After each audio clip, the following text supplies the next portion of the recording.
В современном цифровом мире наши данные все чаще хранятся в облаке. Но насколько это безопасно и кто имеет к ним доступ? Сегодня поговорим о Nextcloud. Это решение, которое предлагает контроль над вашими данными и конфиденциальностью. Nextcloud — это open-source платформа для создания собственного облачного хранилища. То есть вы можете установить ее у себя на сервере или воспользоваться готовым решением от проверенного провайдера. Это не просто облако, а полноценная система управления файлами, календарями, чатами, коллаборацией и многим другим. Главное отличие от других сервисов — вы контролируете свои данные, а не доверяете их третьим лицам. Nextcloud можно использовать несколькими способами. Например, установить на собственный сервер, использовать через хостинг провайдеров или развернуть с помощью докер-контейнеров. Это дает гибкость в выборе инфраструктуры и уровня контроля над данными. Безопасность в Nextcloud реализована на нескольких уровнях, вплоть до подключения клиентского шифрования End-to-End Encryption, когда даже администратор сервера не видит содержимое ваших файлов. Если вы выбираете провайдера, важно убедиться, что сервер расположен в стране с жесткими законами о защите персональных данных, например, в Евросоюзе. Nextcloud — это не просто облачное хранилище. Это экосистема, которую можно расширять. Платформа поддерживает более 200 приложений. Установить эти приложения можно как через встроенный магазин приложений, так и вручную, если вы администрируете сервер самостоятельно. Доступно, например, совместное редактирование документов через OnlyOffice или Collabora, коммуникации, чат, видеозвонки, календари, почта и прочее. Это делает Nextcloud универсальным решением от домашнего использования до корпоративной системы. Конечно, самостоятельная установка потребует определенного уровня знаний и технической базы. Если вы к этому не готовы, Nextcloud предлагает бесплатные аккаунты через партнерские хостинги. Однако стоит отметить, что в таких версиях возможности настройки и контроля ограничены. Например, не всегда доступно конечное шифрование. По сравнению с Google Drive, преимущество Nextcloud в прозрачности и контроле.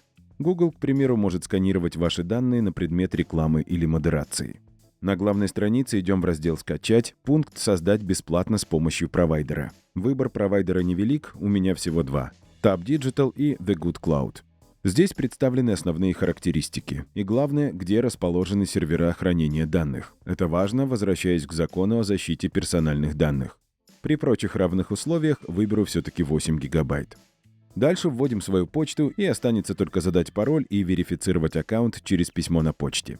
Следом мы попадаем на главный экран, который нам расскажет о возможностях Nextcloud, но в большинстве своем все они будут касаться платных аккаунтов. В бесплатной версии, сразу скажу, это больше похоже на хранилище данных. Да, с привычными возможностями, но не более. Главная страница в виде такой вот информационной панели. Основные инструменты вверху. Непосредственно файловое хранилище, фото, где можно группировать фотоальбомы, события, история действий в вашем аккаунте, почта, которую можно подключить к вашему существующему ящику, контакты, календарь, где вы можете планировать свои события, раздел заметок в свободной форме, как такая библиотека, куда можно прикреплять файлы и ссылки, возможность улучшить ваш аккаунт, платно, конечно же, и планировщик задач, с которым можно упорядочить работу. В настройках можно усилить безопасность хранилища, установив двухфакторную аутентификацию. В разделе «Безопасность» есть сразу несколько способов. Теперь непосредственно к файлам. Здесь есть базовые возможности. Вверху жмем «Новый», открывается то, что доступно. От загрузки документов с устройства до создания непосредственно в хранилище с помощью встроенного редактора. Загрузим текстовый файл. Теперь его можно редактировать во встроенном Collabora — open-source офисное решение, представляющее собой такой форк LibreOffice. Довольно удобно, и базовые привычные инструменты на месте. Если обратиться к информации о файле, то открывается ряд возможностей, от локального редактирования и до отслеживания всех действий с документом. Жмем «Подробности», и здесь можно узнать, какие изменения были в документе, кому предоставлены права на просмотр или редактирование, и журнал действия с ним. Поделиться документом можно разными способами. Жмем на специальный значок справа от документа и переходим в меню.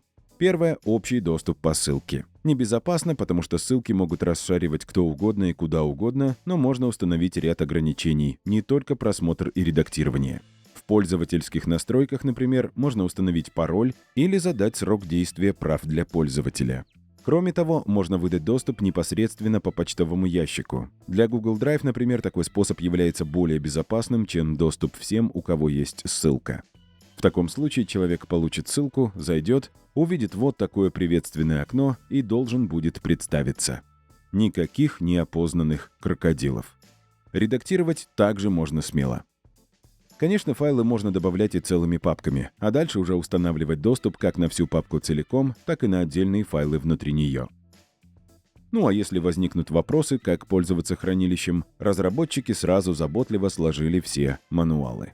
Конечно, это видео просто знакомит с существованием вселенной Nextcloud. Возможности безграничны и достойны небольшого обучающего курса.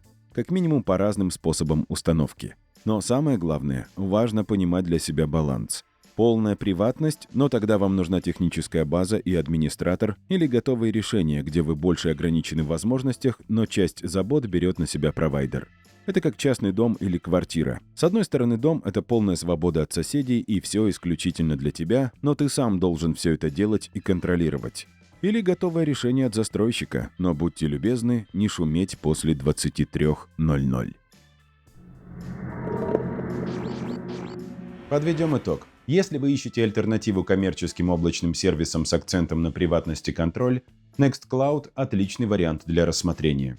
Но все зависит от чувствительности информации, с которой вы работаете. Если вы хотите загрузить пару фото и забыть о технических деталях, обычных дисков будет достаточно.